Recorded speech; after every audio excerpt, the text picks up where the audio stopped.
Good evening. I'm Christine Johnson. I'm Maurice Dubois. This is a CBS 2 special report on the deadly terror attack in Lower Manhattan today.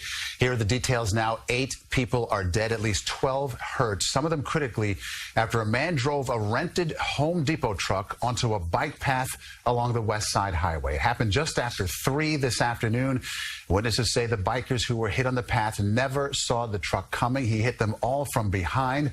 A law enforcement official tells us the suspect shouted Allah Akbar after the attack. Police say after mowing them down, he then rammed the truck into a school bus. 4 people were hurt there, 2 adults and 2 children. The driver was then seen wandering through the streets with fake weapons in his hand. Police then shot him in the stomach. The driver is now in custody and being treated at a local hospital. Once again, police are investigating this incident as an act of terror. This animation here gives you a sense of just how far the suspect traveled. After getting on that bike path, he went almost a mile downtown, ultimately crashing at West Street and Chambers Street. We are learning more tonight about that suspect. Police identify him as Sayfullo Saipov. He's 29 years old and lives in Tampa, Florida. Saipov, reportedly from Uzbekistan. CBS News reported he's been working as a truck driver and has 4 traffic tickets on his record, but nothing more serious. CBS 2's Tony Aiello has been near the scene all afternoon. He joins us now with more. Tony. Christine and Maurice, the police presence has relaxed somewhat here at the corner of Chambers and Greenwich, and certainly the crowds have diminished as well. This happened at a time when many students were either arriving at Borough of Manhattan Community College for evening classes or finishing up afternoon classes, and also leaving the grade school right here on Chambers Street and also Stuyvesant High School.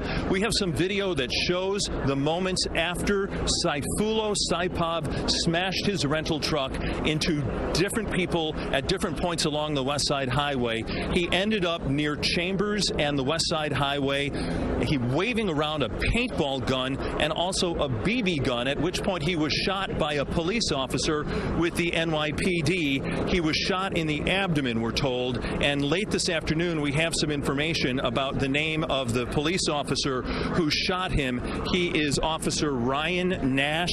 He's assigned to the 1st Precinct in Manhattan, and he fired on Sayfullo Saipov in order to end this rampage of terror. Thousands of counter-terror officers and investigators are working on this tonight, piecing together what he did, what was his path to radicalization, where did he get the vehicle, how did he bring it into Manhattan, a moment-by-moment reconstruction of today's terror. Commissioner O'Neill and other officials spoke about it around 5:15 this afternoon. Today, there was a loss of innocent life in Lower Manhattan. The dead and injured were just going about their days, heading home from work or from school, or enjoying the afternoon sun on bicycles. This is a tragedy of the greatest magnitude for many people, for many families here in New York City and beyond today. I want to commend the response of our NYPD officer that was on post near the location, who stopped the carnage moments after it began. Also, the work of the first responders, including the fire department and EMS personnel, surely helped save additional lives. We, at this moment, based on the information we have, we know of 8 innocent people who have lost their lives and over a dozen more injured. We know that this action was intended to break our spirit. But we also know New Yorkers are strong, New Yorkers are resilient, and our spirit will never be moved by an act of violence, an act meant to intimidate us. We have been tested before as a city very near the site of today's tragedy, and New Yorkers do not give in the face of these kinds of actions.